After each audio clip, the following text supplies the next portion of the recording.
Menurut mitologi Batak Karo, di surga awal mula bertahta seorang ayah bernama Umpang Utara Guru dan ibu bernama Butara. Mereka memiliki 3 putra, Tuan Bunea Koling, Tuan Samsahienei, dan Tuan Padukan Yaji. Sang ayah menanyakan permintaan mereka. Tuan Bunea Koling meminta tawar. Tuan Samsahienei meminta perminkan beganding tua. Tuan Padukan Yaji meminta pengkabak-kabak. Setelah mengabulkannya, sang ayah menanyakan tempat tinggal mereka. Si sulung memilih tinggal di lantai atas. Si tengah memilih tinggal di tengah untuk membangun kota. Lalu sang ayah menggantungnya agar tidak jatuh. Tempat itulah yang kelak menjadi bumi. Namun, bumi yang digantung itu terombang-ambing oleh angin kencang. Atas rintihan si tengah, sang ayah mengirimkan segenggam tanah untuk menstabilkan bumi tempat si tengah berpijak. Sementara itu, si bungsu memilih tinggal di lantai bawah. Karena bumi menutupi pandangannya ke arah sang ayah di langit, si bungsu meminta ayahnya menyebarkan bumi. Sang ayah meniupkan angin hingga bumi berserakan. Si tengah menangis dan memohon kepada ayahnya, yang kemudian kembali mengirimkan 2 genggam tanah yang berubah seukuran piring penuh. Proses penghancuran dan pembentukan ini berulang 7 kali hingga bumi berbentuk seperti sekarang.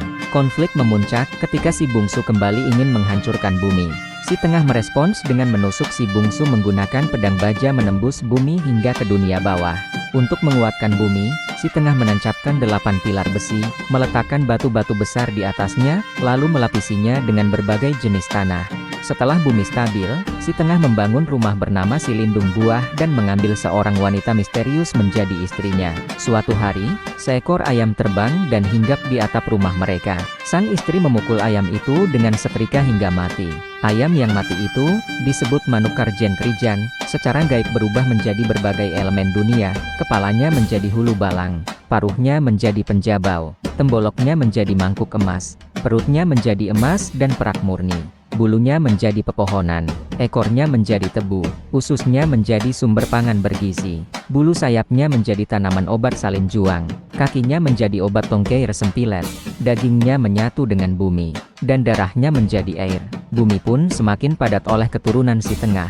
Namun, karena ia tidak memerintah dengan baik, si bungsu mengguncang pilar bumi sebagai peringatan, yang memicu terjadinya gempa bumi. Karenanya, saat gempa terjadi, penduduk lokal akan berteriak, suku-suku mat. Masyarakat Batak tidak memiliki kuil atau pendeta, melainkan dipimpin oleh para guru. Doa mereka selalu ditujukan kepada 3 dewa secara bersamaan, tanpa menyebut orang tua dewa-dewa tersebut. Sistem peradilan tradisional menggunakan sumpah suci.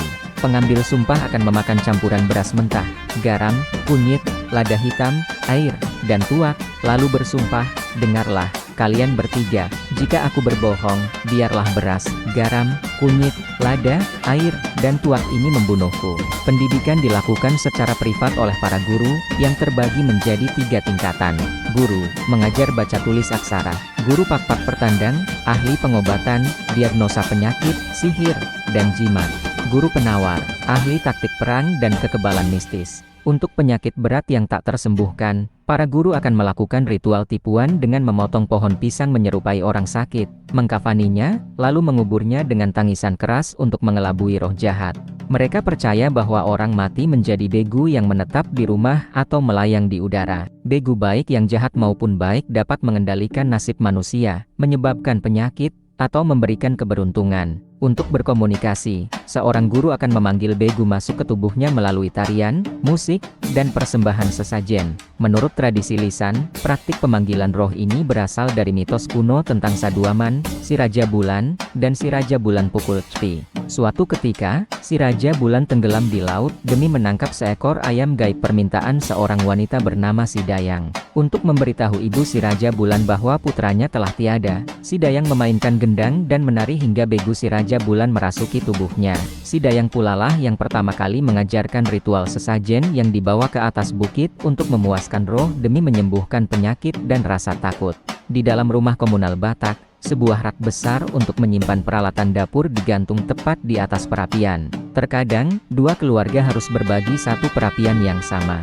Saat malam tiba, ruang antar keluarga disekat menggunakan tikar yang pada siang harinya digulung kembali. Pintu dan jendela selalu ditutup rapat di malam hari demi keamanan dan untuk menangkal roh angin yang dianggap jahat. Akibatnya, asap perapian terjebak dan menyebar ke seluruh ruangan. Hanya bisa keluar perlahan melalui celah dinding, atap, atau bukaan kecil di fasad. Bagi orang asing, uap panas dan asap yang mencekik ini membuat pengalaman menginap terasa kurang nyaman. Meski pengap di dalam, dari luar rumah adat ini tampak megah. Atapnya terbuat dari ijuk yang sering ditumbuhi lumut. Puncak atap dihiasi ukiran kepala kayu bertanduk hewan asli. Beberapa rumah memiliki struktur rumah mini di tengah atap yang disebut anjung-anjung. Ini hanyalah ornamen estetika belaka dan bukan penanda rumah seorang kepala desa. Satu-satunya hal yang membedakan rumah penghulu adalah ukirannya yang dicat dengan warna berbeda. Fasad depan dan belakang sering dilengkapi galeri atau serambi bambu. Di sekitar area rumah, terdapat lumbung padi yang dihiasi ukiran dan figur dari ikatan tali ijuk. Bagian kolong rumah digunakan untuk mengandangkan ternak. Jika pemiliknya memiliki kuda, kandang kayu terpisah dibangun di samping rumah. Sementara itu, kandang ayam diletakkan sangat tinggi di atas tiang dengan tong di kedua sisi dan sarang yang menggantung di bawahnya agar tetap hangat. Rombongan ekspedisi tidak selalu menginap di rumah adat. Di daerah dusun, Siberaya, dan Berus Jahe, mereka tidur di gudang bambu yang dibangun khusus dan cukup memuaskan. Di Nagasaribu, mereka menempati kamar tamu di depan rumah Sibayak yang awalnya dibangun untuk menyambut kedatangan pangeran pulau. Membangun sebuah rumah ternyata tidak membutuhkan biaya yang terlalu mahal. Sebagai contoh, sebuah rumah di Sukanalu dengan ukuran panjang 11 hasta dan lebar 6,5 hasta, seluruh konstruksinya diborongkan kepada tukang kayu seharga $120. Bahasa yang digunakan memiliki kemiripan dengan bahasa Melayu, yang terlihat dari nama tempat dan kosakata sehari-hari.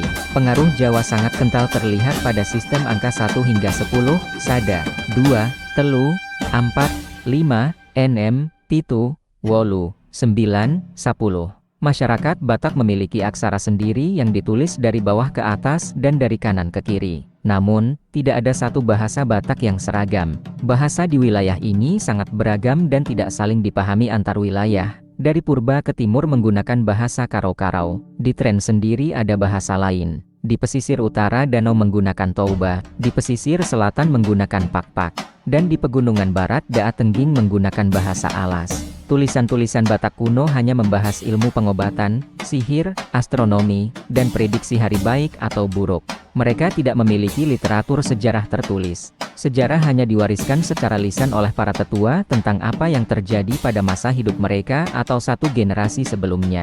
Mereka juga tidak memiliki sistem tahun kalender baku atau perhitungan minggu. Setahun dihitung sebanyak 12 bulan, di mana setiap bulan selalu terdiri dari 30 hari. Uniknya, setiap tanggal memiliki namanya sendiri, yaitu 1 Aditya, 2 Suma, 3 Gara, 4 Budaha, 5 Braspati, 6 Cukra Sinang Brangin, 7 Belah Naik, 8 Titian Naik, 9 Sumana Siwa, 10 Anggara 10, 11 Gudahane Negrem DP, 12 Beras Titangkap, 13 Cekra Lalayo, 14 Belah Purnoma, 15 Tulak, 16 Sumka, 17 Gar, 18 Mudaha, 19 Beras P10 Siwah, 20 Cukrasi 20, 21 Belah turun, 22 Aditya turun, 23 Suma sebenarnya, Sumana Mate, 24 Anggara 9, 25 Budaha Gok, 26 Braspati MDM, 27 Cekra Nemtei, 28 Mati Bulan,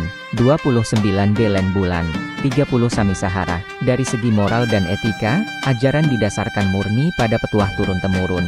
Tidak ada rumah ibadah, pendeta, atau upacara keagamaan publik selain ritual pemakaman yang disebut Paku Aluh. Konsep mereka tentang Tuhan bersumber murni dari tradisi lisan tentang penciptaan dunia.